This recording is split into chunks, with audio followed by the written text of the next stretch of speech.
All right, welcome to the stock market update. It is Wednesday, May the 4th. There's a lot to talk about because yesterday stocks were up ahead of the Fed meeting, but today we have a historic decision. The Fed is expected to raise interest rates by half a percentage point. We'll take a look at this and what it means for the market. More earnings drama from Lyft, Expedia, Hilton, Uber. I mean, a bunch of companies reporting earnings. Also, AMD. We'll take a look at this.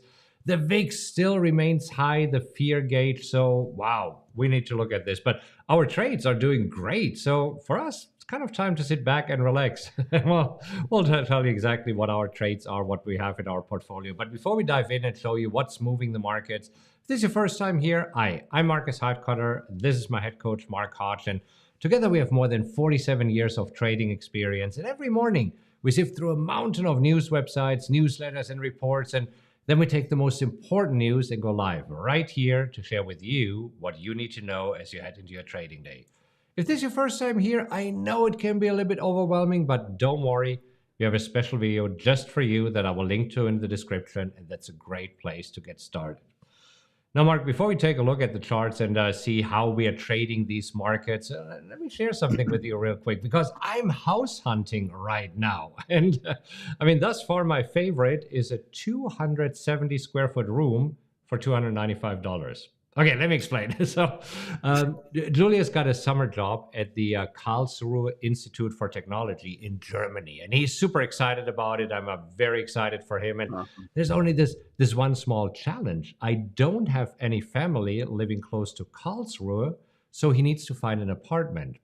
And since he has absolutely no idea of how any of this works in Germany, and I don't know anything about the Karlsruhe rental market. We're both at a loss for where to start. So, as you know, I asked some of our mastermind members for help, and they gave me some great websites that list a bunch of the apartments for students. But here's the next challenge. You see, Julius speaks fluently German, and he can read everything in German.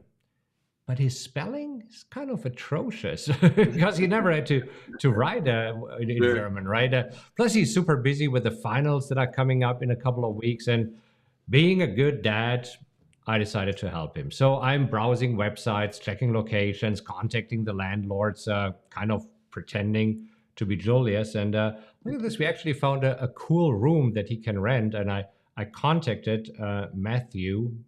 I think that's Matthew, yeah, yesterday. It's actually pretty cool. It's in a Nice. house like this. Oh, Oh, hey, there we go. there we go. Hey, Traegers, I'm in the market. So it looks actually cool. It has this, where is it? This cool Nice. terrace, right where it's overlooking. So I thought this would be very, very cool. And it's a 25 square foot room. Anyhow, so it's super small. And this reminds me of time when I went to college in Germany. It was in Bamberg, and I remember my first apartment. The apartment was on the fourth floor, and the shower was in the basement. The apartment only had a toilet in it. It was 150 square foot. Oh yeah, and I also got kicked out of the apartment because I had a few friends over. I mean, geez, what the heck? But Bamberg is a beautiful town. It was so cool to live there. Look at this. This is downtown. They have this little river going through. I mean, it's just Awesome. super, super cool. And oh yeah. They also in Bamberg they have this smoke-infused dark beer. It looks like this. Ooh. It's a really interesting taste because when you drink the first beer, you think, what the heck is this? Because it tastes like it just came off the smoker, right? But then after 2 to 3 beers, you're getting used to it, and it can make you also schlenker a little bit. Okay, anyhow, so back to house hunting. Yeah, by the way, I haven't received a response. So, Matthew, if you see this video, please let Julius have the room because this room looks really cool, and Julius is a great dude. And I promise, he's good for the rent. Anyhow, so this is what I'm up to these days, what I'm doing right now. But all right, let's take a look at the markets. Let's see what's happening there. So, pretty uneventful event yesterday, right? Pretty uneventful. Yeah, I mean, well, stocks finishing higher 2 days straight. Not real big moves, but the S&P was up about a half of a percent, and it was just kind of some some nervousness going into the Fed statement today, but nice to see that we're not just sliding, right? Yeah, so diddling around a little bit. I mean, everybody is just waiting for the Fed statement. So let's talk about the Fed statement. First of all, when is it? Where is it? What's happening there? So let's click on the economic calendar, and it is happening today. And there's two parts to it, right? Sure, you have the Fed funds rate, Fed statement, right? So the statement's read, and the Fed funds rate is the actual decision that's made, and then you have the press conference at 2:30. So you have the statement coming out at 2 Eastern, the press conference at 2:30, and this is where you can get two separate reactions. Usually, there's a reaction to the statement. The Fed's fund rate is really expected to be raised by a half point, which at this point it's you could say priced into the market, but it's yeah, I mean, there you go. Yeah, so that's for sure. But the point is, okay, what is happening after this? And Exactly. if we look at the probabilities here, this is where it gets super interesting. What traders are expecting right now. So yes, everybody's expecting this half percentage hike, and then another half percentage at the next meeting, another one, and then we are going back to quarter percentage points. But you see, it's really interesting. What is creeping up is also the possibility, even though it is just 2%, Well, of a yeah. 0.75% interest rate hike. So this is where some are thinking, okay, it could be that the Fed is hiking interest rates way quicker than everybody expected. This is expected, and I mean anything that might hint to something different can shake the markets this afternoon. And that 3/4 point hike, that could be kind of the key here with the wording, right? If that's basically shot down, then it could be a positive. But if that becomes with the wording something that they're really considering, then traders might not like that. I mean, even the half point hike, it's the first time that we've had that in 22 years, going back to 2000. In 22 years, exactly. And I mean, so let's take a look at the markets pre-market, and then we take a look at our trades and also some notable earnings here. So looking at the Nasdaq in overnight trading, look at this super narrow range here. Nothing is happening.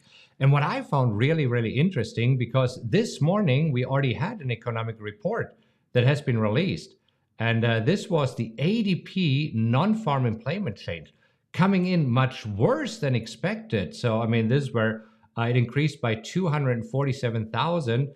It was expected to increase by 390,000. So much worse than expected, but no reaction whatsoever. Yeah, that I mean that's really just kind of discount. Yeah, I mean this is where you have the Fed statement just overshadowing things, and also the bigger jobs report on Friday. But you're Absolutely. right, markets are just saying let's wait for the Fed. And we still have earnings coming out, and usually there's a reaction to earnings. So we had quite a few coming out.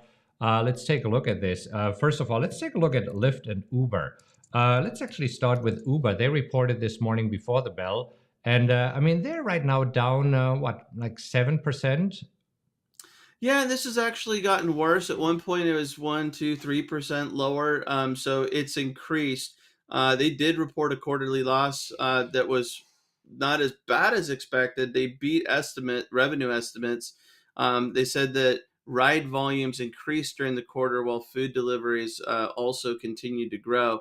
So it wasn't as bad for Uber, but it looks like traders didn't like it. Yeah, I think it's because of Lyft. Because Agreed. Lyft, I mean, we have to move this up. They are down like 26%. And this is interesting, different story here, because they actually reported a profit that was not expected. Yeah, unexpected profit. They also beat on revenue. Their guidance though was below estimates, saying it will need to continue to invest in driver supply. So they need to spend money to try and get more drivers, and it could be that ripple effect, to Uber as well. And that's it. They that say we struggle to get drivers during the pandemic. Many drivers quit or were laid off because they weren't that much traveling. I mean, different story for Uber, but it seems that Lyft is struggling, and this is what they announced in the earnings call. And this is where everybody says, "Oh, okay, if they have to offer more incentives or higher pay for drivers, that'll cut into their profits." And this is the forward guidance that we always talk about. That is almost more important than what happened over the last quarter. True, true. And if people are, if Lyft is doing things to attract drivers, many drivers are driving for Lyft and Uber or making a decision between one or the other. So now if you have Uber drivers leaving to go with Lyft, then Uber needs to do the same thing to attract more drivers. Come over to tech companies. So AMD, chip makers, over the last few weeks were just hammered. I mean, and this is a trade that you're in, and I mean, this Yeah, went down here. What do we see? Like, is that 30%? looks like it. Yeah. And Wow. Okay, it's way more than I thought. But they reported earnings, and wow, they're up like 7% this morning. yeah, I'm liking this earnings move. I own shares at 104. I have sold, collected some nice premium. So my break even might be about 99, maybe a little bit lower. But they are up nicely after reporting a top and bottom earnings beat. So better revenue than expected, better income than expected. They earned $1.13 per share versus the 91 cents that analysts thought they would report, and they issued stronger outlook and increased demand from data centers for its chips. So nice move pre-market for AMD. And that's important because this year all came in the wake of the China lockdown, right? Where everybody was concerned about supply chain issues and China being locked down and they have to close factories and all of this. But they said, yeah, you know what? We're doing good. It'll be fine. It'll be fine. And this is what traders like to hear. So up 7% in pre-market trading here. I'll take that. All right, let's hop over and take a look at our positions here because I mean, I said it in the beginning. They're doing really really well. So we have Blackstone got assigned here at 110 yesterday, where they were closing at 107.62. So we were able to sell calls against it already. So yay, not much to do. That's exactly what I want to see. Macy's, I've sold some puts at 22.50. Yesterday they were trading at 24.27. So that's going really well. I might be able to close them today for 90% of the profits. Let's see. Nvidia, I mean, absolutely loving what I see here. Let's just get rid of the volume for a moment. Got assigned at 195, and we are trading right around this level, and this is perfect for selling calls and collecting some Fed premiums. And I mean, with AMD reporting earnings, this will probably push Nvidia higher. So might get called away here at the end of the week, which is fine. This has been a really, really fun trade here. All right, what else? TPR. I'm in TPR. You're not. It's diddling around here, so I still want to sell calls here at 37. We'll see. I need a little bit of push higher. Let's see if this can happen today with the Fed meeting. And then finally, we have Wells Fargo. I mean, Wells Fargo also another dream candidate here.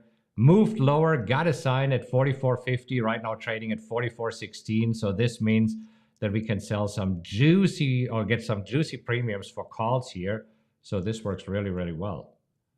Yeah, and I think they're paying a dividend tomorrow, so that's just a little bonus. But flirting right with the strike that we were assigned at, being able to sell calls, that's just a perfect scenario. All right.